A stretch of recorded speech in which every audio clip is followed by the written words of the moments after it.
Listomania. Think less but see it grow. Hello everybody, it's the Lawn Gnome and welcome to your August 2019 episode of 10 for 12. If you are new to my channel, let me just say welcome. It's a pleasure to have you, and at the end of this video you will see a playlist of all of these amazing episodes that I have done for so many years. If you're new, just so you know, 10 for 12 is when I get a whole bunch of YouTubers together and we do a top 10 list of our own choosings around a specific theme. And I thought that this year would be an appropriate year to finally tackle a topic in the wonderful world of Disney. I have had my Out of the Vault segment for many years, and you all absolutely love it. And then, of course, I started to expand upon it, besides talking about canon classics, by roping in Studio Ghibli and Disney Pixar films. And that's one of the few things I wanted to do today. I never got an opportunity to give you guys my 10 favorite Disney Pixar films. It is amazing to believe that this company has been giving us these amazing characters for over 30 years now, and I felt that it was only appropriate to finally give you this list that I'm sure you're all eager to know. So I really hope that you appreciate the 10 that I have chosen, because I really wanted to think about which ones I truly connected with, especially after seeing some of these for the first time in a long time, not to mention all the new ones that we have been seeing recently. And of course, I thought it would also be great to celebrate the fact that there were 20 Pixar films before this year. So let me get started with my 10 favorite Disney Pixar films, and also to all the people that are joining me today for this collab, their videos will be in the box below, and I am really excited to see which ones they have chosen. Number 10 is Monsters Incorporated.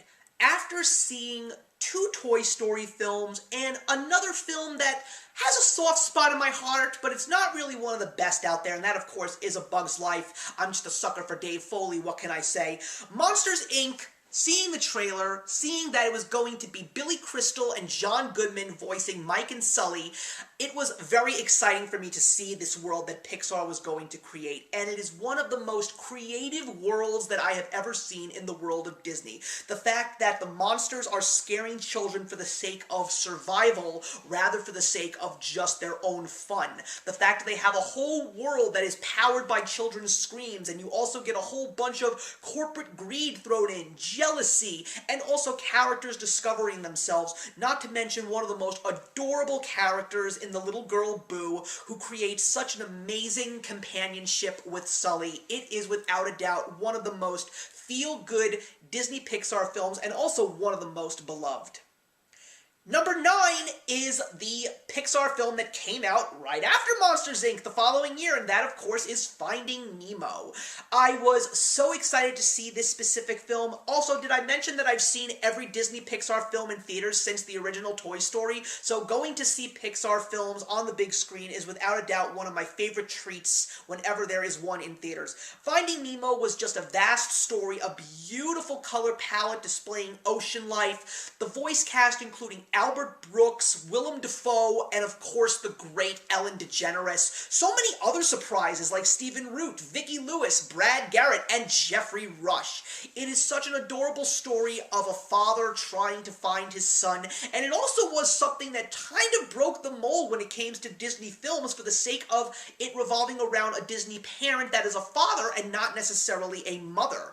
The characters are memorable, the comedy is spot on, and it's also some of the most beautiful, and I'm not saying this to be punny here, everybody, very fluid animation as well. And of course, we always know, thanks to Finding Nemo, that when things get us down, our objective is to just keep swimming. Number 8. It was the sequel in a massive grouping of Pixar sequels that the fans actually wanted. It is just absolutely insane that it took 14 years for Brad Bird to go back into the director's chair and give us the long-awaited sequel to one of the most amazing Pixar films ever. And of course, it's Incredibles 2. This film was on high anticipation and so much skepticism. Would it still be the same after 14 years, even with the fact that they weren't aging the characters much? They did everything you could have possibly wanted from a sequel to The Incredibles and more.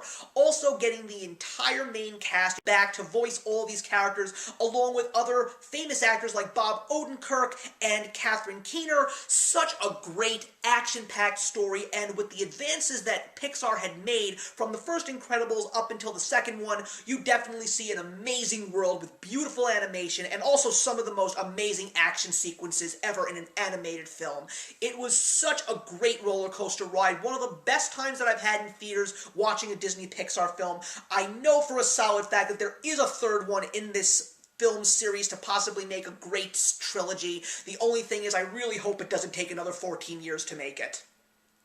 Number 7 is actually the one Pixar film that wasn't a sequel in a massive amount of sequels in the last 5 years, and that, of course, was one of the most beautiful, colorful, beautifully character-driven stories in Coco. The story of a young boy, Miguel, who is trying to become a musician in a family that forbids music, and it only takes him on the day of Dia de Muertos to go into the afterlife and truly discover what his past is all about.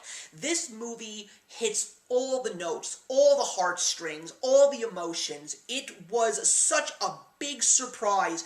After some decent but not great Disney Pixar films, we truly got a Disney Pixar film that was one that was great, that we were all waiting for. And it was also such a great way to bring Latin American heritage into the United States in such a beautiful way, to also show that when it comes to family, we all, no matter what our skin color is, our nationality, our religion, we have a lot more similarities than differences than we think.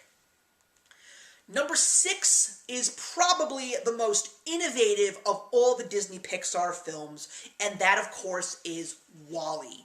WALL-E is a movie that had a lot of people talking, merely because of the fact that through a large portion of this movie, there is no talking.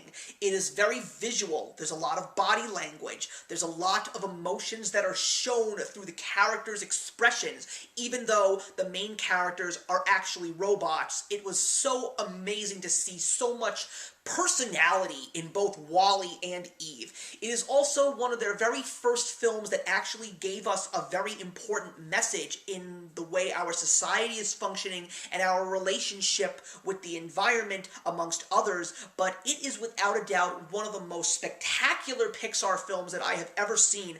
And when I first saw it in theaters, I liked it, but I didn't truly love it as much as the other Pixar films that I had seen before. But every single time I put that movie into my DVD player and I watch it, the more I absolutely love and respect the achievement that it is.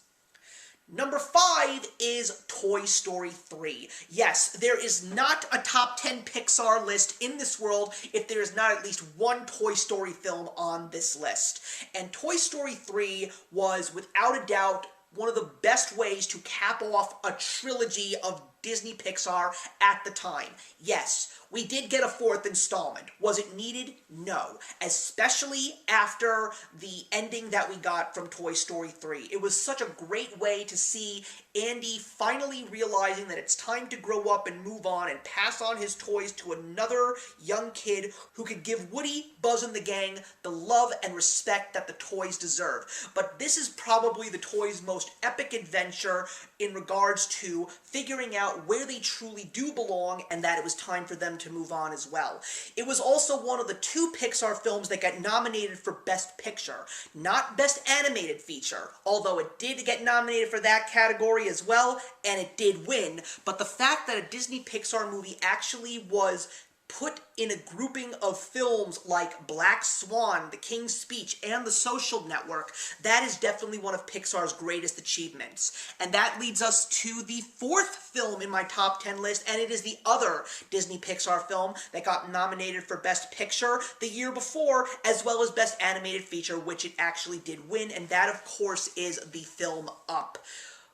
What can I possibly say that has not been said about Up, especially the first 10 to 15 minutes of the film?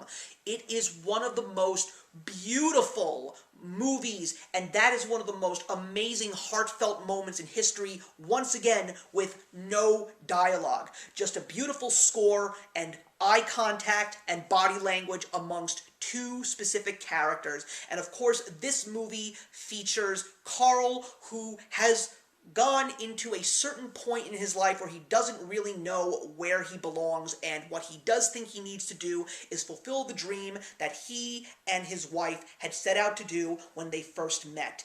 And through this journey, he comes across a young boy named Russell, who he doesn't really like at first. As a matter of fact, he really doesn't like anybody at this stage in his life. He truly is a grumpy old man. But thanks to Russell, he goes on an adventure that he never would have anticipated. And one of the things that he does discover is you'd be surprised what life's truly great adventures really are at the end of the day.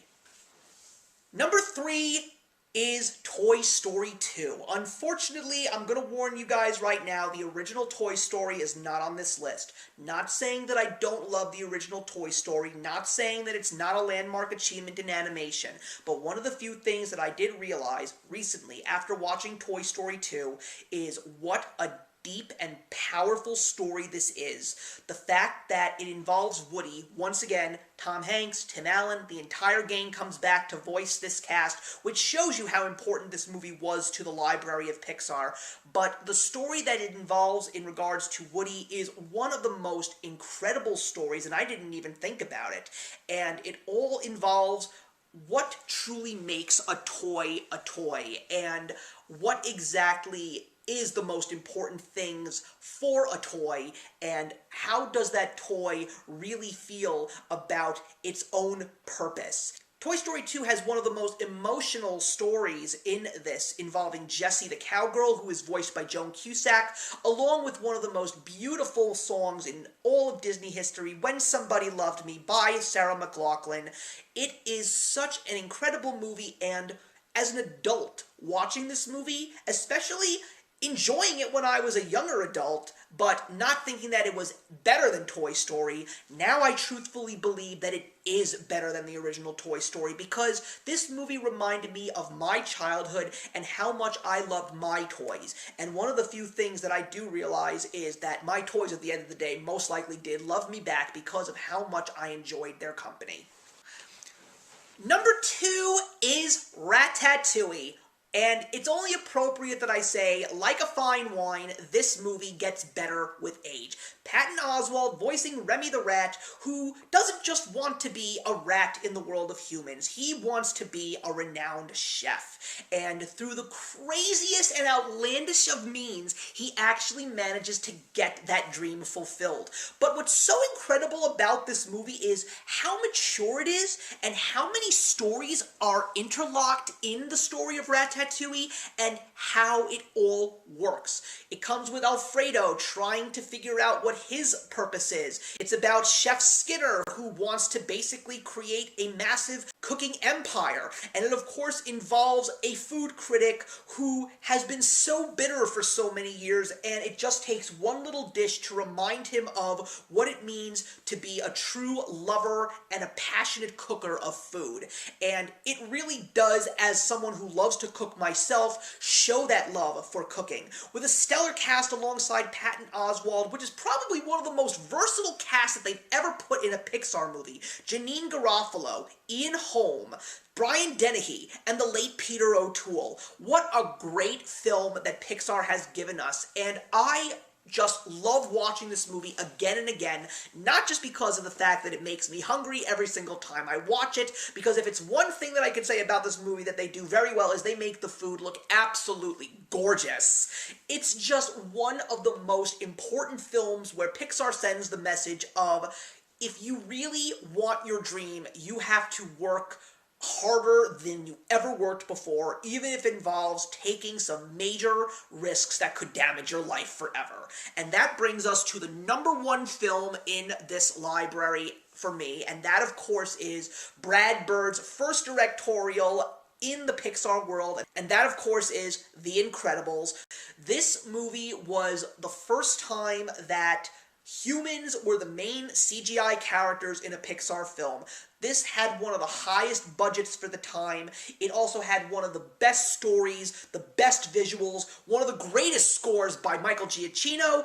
It is one of the most fun, mature, and exciting Disney Pixar films that I have ever seen. There are points in time where I'm watching this movie where I don't even think that I'm watching a Pixar movie. This movie is for Pixar fans, animation fans, James Bond fans, comic book fans. This movie has a little something for everybody. It's what makes this movie one of the major favorites for Disney Pixar fans and animation fans out there. It has so much appeal for all ages, and even now, it still looks like one of the best aesthetically, and it also still has one of the most deeper and more interesting stories. And like I said, you'd be surprised at the end of the day that this really was a film intended for kids. But I don't think that that was Pixar's intentions at the end of the day, because Pixar, if there's one thing I've said about them and all these 10 films that I just mentioned, there's always a little something for everybody. Thank you very much for watching, everybody. Please leave your comments in the box below. Let me know what your favorite 10 Disney Pixar films are. If you disagree with some of the ones that I have chosen, or you think some should be ranked a little bit higher, please let me know. And also, I'm very excited to all the people that are working with me this month, because this is a blind box as always, and I'm really excited to see what 10 Disney Pixar films are their favorites. But in the meantime, I will see you in the next one. Hey, thank you so much for stopping by my channel today. If you're new here and want to see more of what my channel has to offer, please click on the link to my last video, or hit that subscribe button to be kept up to date with all of my uploads. Content of all sorts is posted here quite often, so trust me, you do not want to fall behind. I will see you in the comments, and actions speak louder than words.